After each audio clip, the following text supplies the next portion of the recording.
আমার মাতাশ্রীর অভিযোগ, ঘরের ভিতরে এরকম 20 বছরের দামড়া মহিলা থাকলে নাকি ঘরের কোনো কাজই করা লাগে না। সন্ধ্যার সময় মজার মজার খাবার নাকি মেয়েগুলা রাইন্দে বাইরে একদম মুখের কাছে এনে ধরে।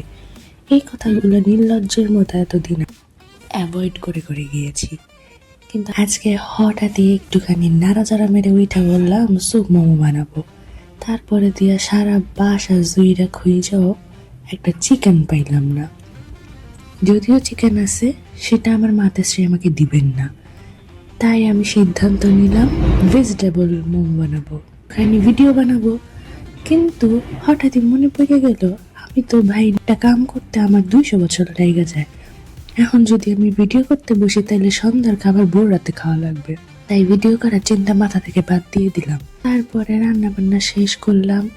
দেখতে যদিও তেমন একটা সুন্দর হয় নাই, চাইছিলাম স্যুপটা লাল টুকটুকে বইয়ের মতো হোক, কিন্তু অতিরিক্ত ঝাল হয়ে যাওয়ার ভয়ে স্যুপটাকে আর লাল টুকটুকে বানাতে পারলাম না। মোমোটা বানানো শেষ হওয়ার সাথে সাথে আমার মাতাশ্রী বাটি নিয়ে হাজির। দে, কি বানিয়েছিস আমার, দে আমি খাই। নিল, নিয়ে জীবনে প্রথম প্রশংসা করিলেন, বললেন খুবই মজা হয়েছে। তারপরে আমি একটুখানি নিয়ে নিয়ে অভিনয় করলাম, ভালো হয়েছে, খুবই মজা হয়েছে।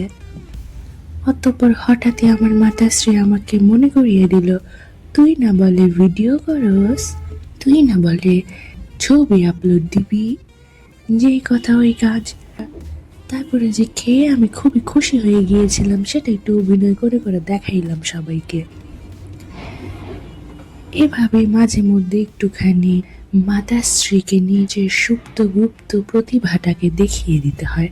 তাহার কন্যা যে দেখতে সুন্দর না হইল, হাতের কাজ রান্না বান্না ভালো পারে সেই জিনিসটাও মাতাশ্রীকে মনে করিয়ে দিতে হয়।